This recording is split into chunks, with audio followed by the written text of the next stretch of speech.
We have new polling showing Harris gaining ground on Trump in some key Sunbelt states. CNN senior data reporter Harry Enten is running the numbers for us. And Harry, we've got some new numbers out today. What do you make of them? Tight. That's what I make of it. We'll take a look at the 4 states that New York Times Siena College polled over the past week. And I want you to take a look at the key in the yellow, all within the margin of error. So we got Kamala Harris up by 5 points in Arizona, Georgia, Trump up by 4, Nevada, Trump up by 1, and in North Carolina, where Democrats want to play, you see Kamala Harris up 2 there. Bottom line is 2 states where Trump is ahead, 2 states where Harris is ahead, but all within the margin of error. Tight. Now, what's key here is who would you rather be in this situation? Who has the momentum? And I want you to take a look at these states in the aggregate, all right? This is the Democrat versus Donald Trump, Arizona, Georgia, Nevada, and North Carolina. You go back to November of 2020 across these 4 states, Biden and Trump were essentially tied. But in May of 2024, look at that. Look at that advantage that Donald Trump held in these states. He was up by 9 points over Joe Biden. Now, in August of 2024, we've got that tied race again. So what we have right now is essentially the same picture in aggregate that we had back in November of 2020. And of course, Joe Biden won that year. So the bottom line is Kamala Harris with momentum. You'd rather be her than Donald Trump if we're projecting this out nationally, but it is way too close to call in the Sunbelt states, Jessica. And Harry, what groups are helping Harris close the deficit that Biden had and close this gap?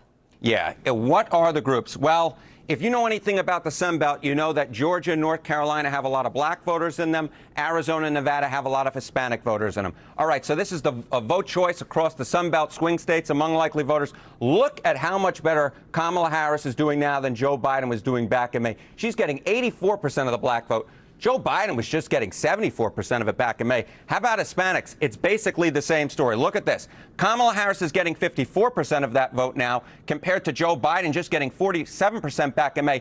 I will note that Harris is still actually somewhat underperforming what Joe Biden did with these 2 groups back in 2020, but she's doing significantly better than he was doing back in May. And what does the poll tell you about the different ways that Harris and Trump are talking about the economy, which, of course, is the issue Americans say they care about the most? Yeah, economy. So this is rather interesting, all right? So this is the Harris versus Trump margin in Arizona, Georgia, Nevada, and North Carolina. Look at this. Donald Trump holds an advantage on who voters trust more in the economy. Look at that. He leads Harris by 12 points. But interestingly enough, this is a question that I really don't think pollsters ask nearly enough, which is who cares about people more like you? Look at this. Harris holds a 5-point advantage on that. You go back to 2012, Mitt Romney won on the economy, but Barack Obama won that election because he won on this question, cares about people like you. And Harris right now is leading on this, less of a lead than Trump has on the economy. But right now, I think voters are balancing these 2 thoughts in their head, and that's why we have such a close race across the Sunbelt battlegrounds. All right, so let's zoom out. Now that we have this new data, where does the race to the 270 Electoral College votes stand?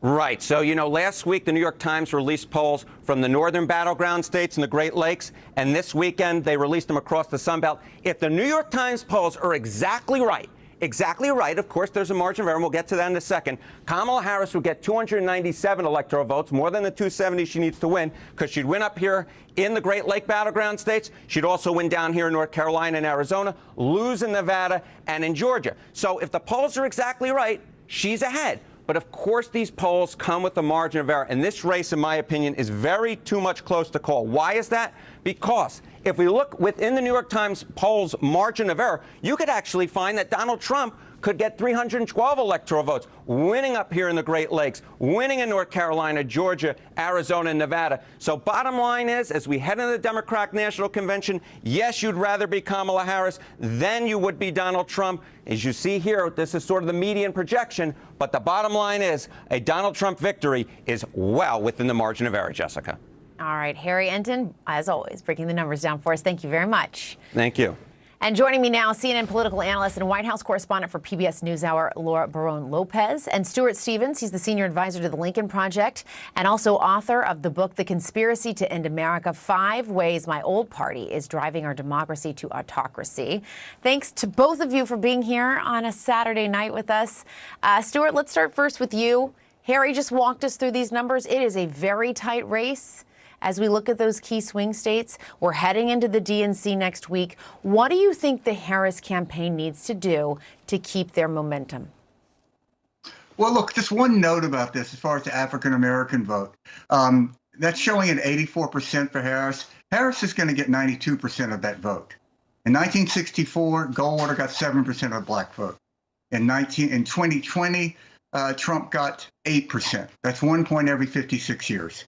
That's not going to change. So when you're projecting out these numbers, you really need to factor that in. I've seen this so many times in polling. I can't tell you how many times I've seen my candidates, Republicans, doing better with African Americans before the election, but I can tell you how many times we got north of 9%, and that was never. I think, this race right now is the trend is your friend, and you want to be Harris in this race, and Trump doesn't have a message. I think the major challenge for the Harris campaign is not to run this like a normal campaign. Donald Trump is a criminal. Donald Trump is a sexual predator. You need to run against him. You can't run against him on the economy or something like this was a rematch of Obama-Romney. You have to frame this race. Now, you need to talk about the economy, but this isn't going to be a race about the economy, I think. I think it's going to be a referendum on Donald Trump and who you could look to and with pride in the White House. And it's not going to be a guy who's a criminal. And Laura, we know that the former president will be holding counter-programming next week during the DNC. He's going to have these rallies in Pennsylvania and Michigan, of course, two very key battleground states. How do you think that will go for him? And what do you think the campaign is going to be trying to achieve? What's the best case scenario for them as the Democrats have their big week next week? Well, look, oh, sorry, Stuart. I'm going to let Laura answer that one. Yeah, please, go ahead. We'll come back to you.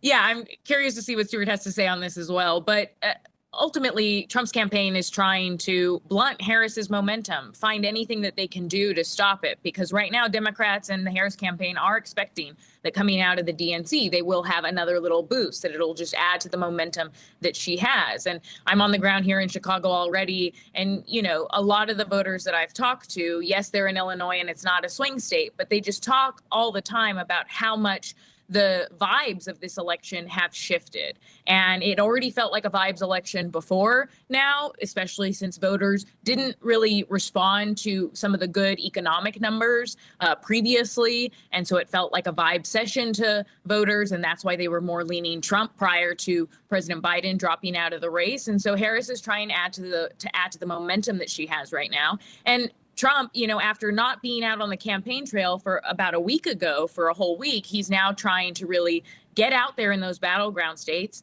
and siphon off voters at the margins, whether it is black voters or whether it is Latino voters. And I take Stuart's point that historically, black voters vote Democratic, a vast majority of them, more than 80%.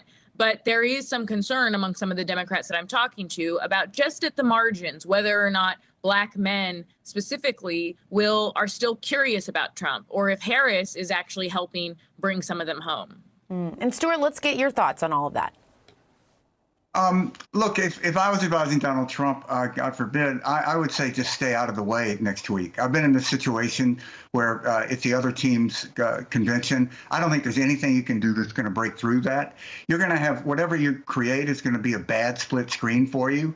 You can't be in any kind of audience like they're going to have at the convention, any kind of setup like that. Trump is not helping himself when he campaigns now. He has these speeches that are supposed to be about the economy, and it goes into these attacks, and it goes on and on. I mean, this guy's like Fidel Castro. And that's the problem inside this campaign, that you can come up with all the good strategies. You look at the speech that they wrote for him to give us his acceptance speech. Then look at the speech that he actually gave. And that is the problem with the Trump campaign. And it's the candidate. And J.D. Vance only reinforced the worst aspects of Donald Trump. He's the ultimate MAGA candidate. And I think that this is a problem they have that they have no idea how to deal with.